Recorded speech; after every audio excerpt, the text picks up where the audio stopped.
Subtítulo: Anthony V. Enterrado vivo. La pena del talión. Anthony V. era un escritor de mérito, estimado de sus conciudadanos. Habiendo ejercido con distinción e integridad funciones públicas en Lombardía, cayó hacia 1850, a consecuencia de un ataque de apoplejía, en un estado de muerte aparente que se tomó, como sucede por desgracia algunas veces, por la muerte real. El error era tanto más fácil cuanto se habían creído advertir sobre el cuerpo señales de descomposición. 15 días después del entierro, una circunstancia fortuita determinó a la familia a pedir la exhumación. Se trataba de un medallón olvidado por descuido en el ataúd. Pero fue grande el estupor de los asistentes cuando, al abrirse el ataúd, se reconoció que el cuerpo había cambiado de posición, que se había vuelto, y, suceso horrible, que una de sus manos estaba en parte comida por el difunto. Entonces se manifestó que el desgraciado Anthony V. había sido enterrado vivo, debiendo sucumbir bajo las angustias de la desesperación y del hambre. Habiendo sido evocado Anthony V. en la Sociedad de París en agosto de 1864, a petición de uno de sus parientes, dio las siguientes explicaciones. 1. Evocación. Respuesta: ¿qué queréis de mí? 2. Uno de vuestros parientes nos ha suplicado que os evocásemos. Lo hacemos con gusto y tendremos el mayor placer, si tenéis la bondad de respondernos. Respuesta: sí, quiero responderos y lo hago con gusto. 3. ¿Os acordáis de las circunstancias de vuestra muerte? Respuesta: ah, ciertamente. Las recuerdo. ¿Por qué me traéis a la memoria la idea del castigo? 4. ¿Es cierto que habéis sido enterrado vivo por equivocación? Respuesta: debía suceder así, porque la muerte aparente ha tenido todos los caracteres de una muerte real, estaba desangrado. 2. No se debe imputar a nadie un hecho previsto desde antes de mi nacimiento. Nota al pie. 2. Privado de sangre. Descolorida la piel por la privación de la sangre. Fin de la nota. 5. Si estas preguntas sirven para causaros molestia, será preciso que no las hagamos. Respuesta: no, continuad. 6. Desearíamos saber que sois feliz, porque habéis dejado la reputación de un hombre honrado. Respuesta: os doy las gracias. Sé que rogaréis por mí. Procuraré contentaros, pero si lo hago mal, uno de vuestros guías espirituales suplirá mi falta. 7. ¿Podréis describirnos las sensaciones que habéis experimentado en aquel terrible momento? Respuesta: oh, qué dolorosa prueba. Sentirse encerrado entre 4 tablas, no poder revolverse, ni moverse. No poder llamar, sin voz, en un centro privado de aire. Oh, qué tormento el del desgraciado que se esfuerza en vano en aspirar en una atmósfera insuficiente y desprovista de lo necesario para poder respirar. Ah, estaba como un condenado a la boca de un horno, salvo el calor. Oh, no deseo a nadie semejantes tormentos. No, no deseo a nadie un fin como el mío. Ah, cruel castigo de una terrible y feroz existencia. No me preguntéis en qué pensaba, pero me sumergía en el pasado y entreveía vagamente el porvenir. 8. Vos decís que aquel fue el castigo de una feroz existencia. Sin embargo, vuestra reputación, intachable hasta hoy, no hacía suponerlo. ¿Podéis explicárnoslo? Respuesta: ¿qué es la duración de una existencia en la eternidad? Ciertamente, he procurado obrar bien en mi última encarnación, pero este fin había sido aceptado por mí antes de volver a entrar en la humanidad. Ah, ¿por qué me preguntáis sobre este pasado doloroso que solo yo conocía, y los espíritus, ministros del Omnipotente? Sabed, pues es preciso decíroslo, que en una existencia anterior había emparedado a mi mujer, enteramente viva, en una cueva. Es la pena del talión la que he debido aplicarme. Ojo por ojo y diente por diente. 9. Os damos las gracias por haber tenido la bondad de responder a nuestras preguntas, y rogamos a Dios os perdone lo pasado en favor del mérito de vuestra última existencia. Respuesta. Volveré más tarde. Por lo demás, el espíritu de Erasto completará con gusto esta comunicación. Instrucción del guía del médium. Lo que debéis recoger de esta enseñanza es que todas vuestras existencias se corresponden, y que ninguna es independiente de las otras. Las inquietudes, las desazones, como los grandes dolores que afectan a los hombres, son siempre consecuencias de una vida anterior criminal o mal empleada. Sin embargo, debo comentaros que el final semejante de Antony V. es raro, y si este hombre, cuya última existencia ha estado exenta de censura, ha concluido de este modo, es porque él mismo había solicitado una muerte semejante, a fin de abreviar el tiempo de su estado errante, y alcanzar más rápidamente las esferas celestes.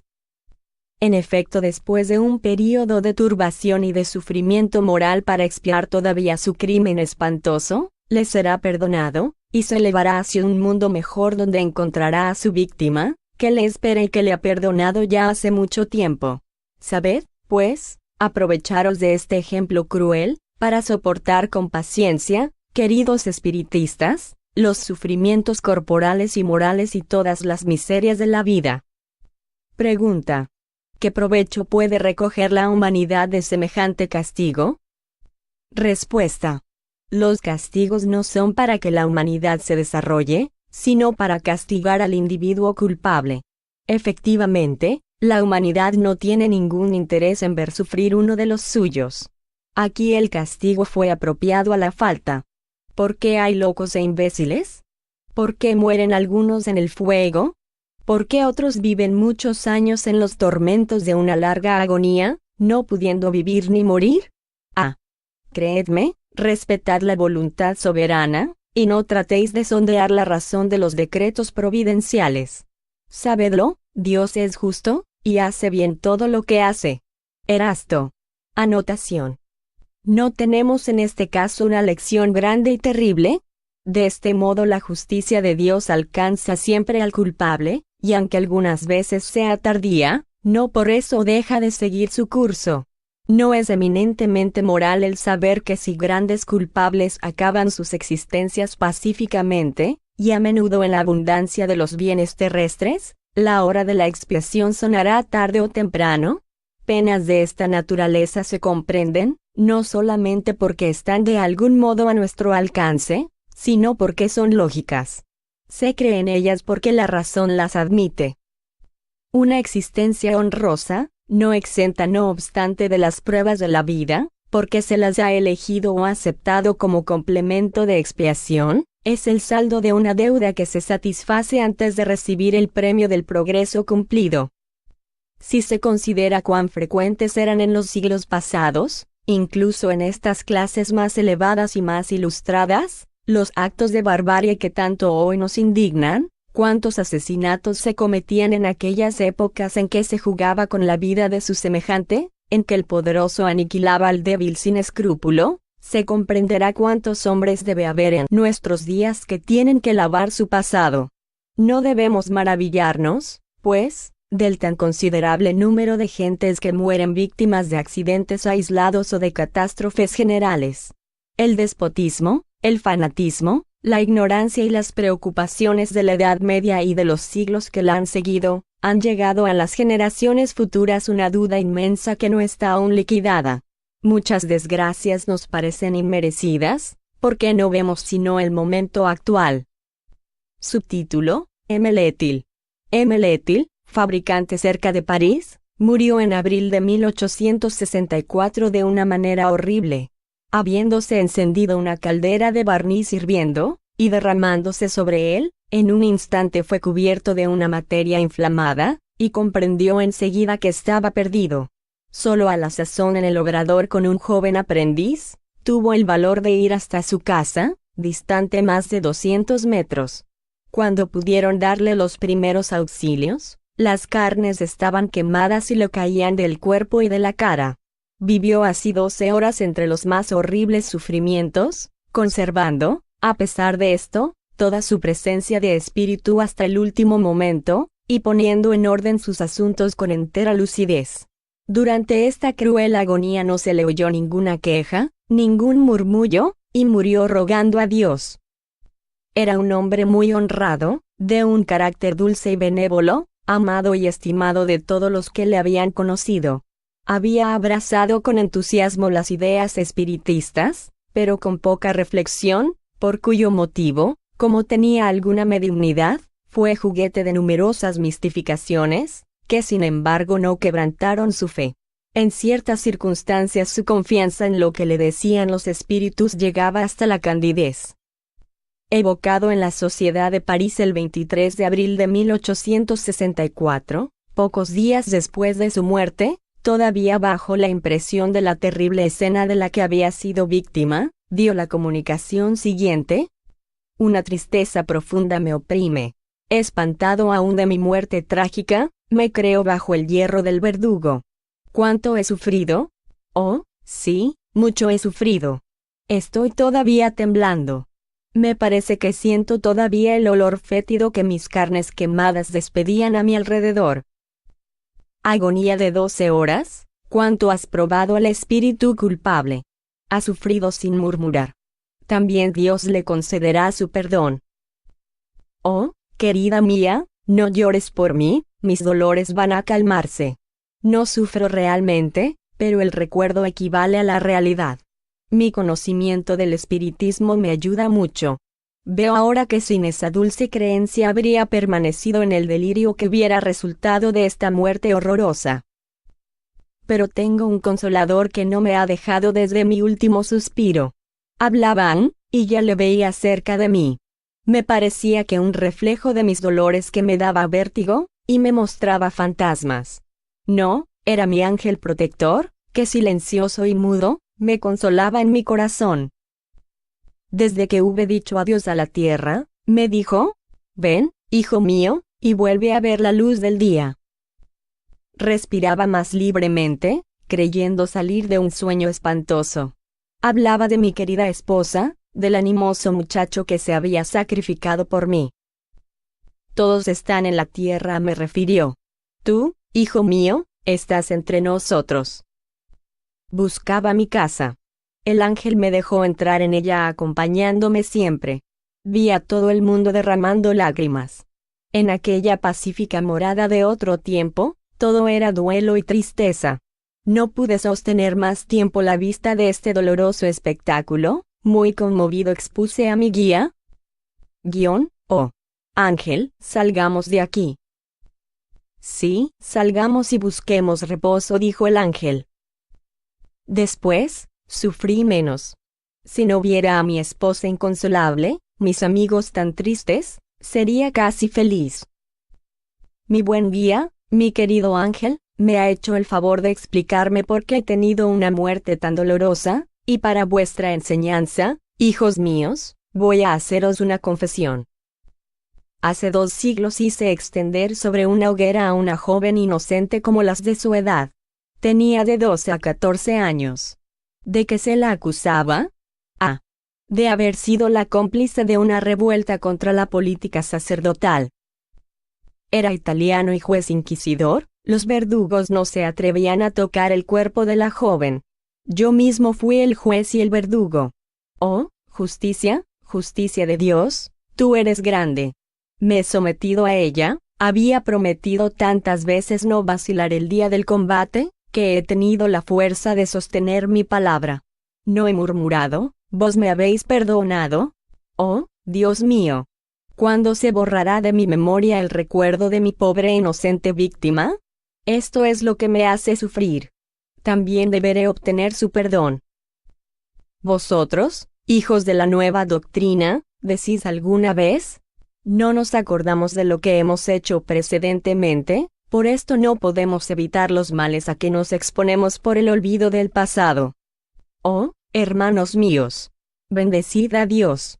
Si os hubiera dejado el recuerdo, no tendríais ningún descanso en la tierra.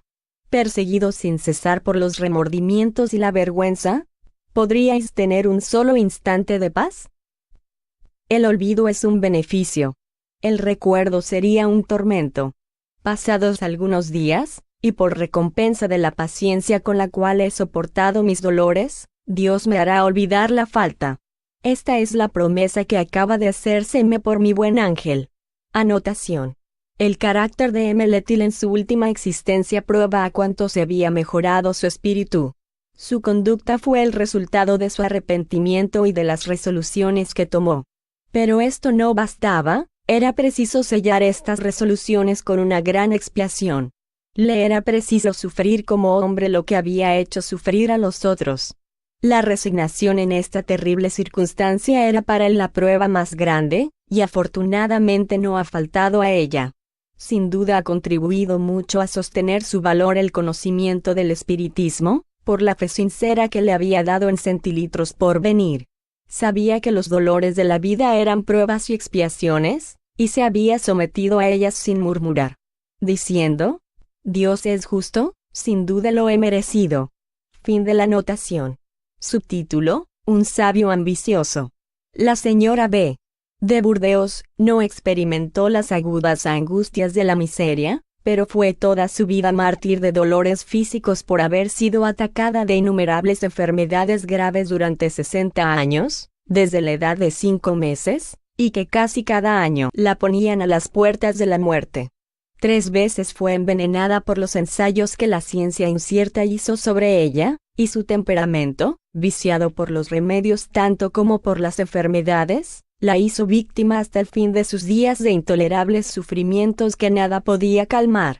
Su hija, espiritista cristiana y medium, pedía a Dios en sus oraciones endulzase sus crueles pruebas, pero su guía espiritual le dijo le pidiese simplemente para ella la fuerza de soportarlas con paciencia y resignación, y le dictó las instrucciones siguientes: todo tiene su razón de ser en la existencia humana. No hay uno de los sufrimientos que habéis causado, que no encuentre eco en los dolores que sufrís, uno de vuestros excesos que no encuentre un contrapeso en una de vuestras privaciones.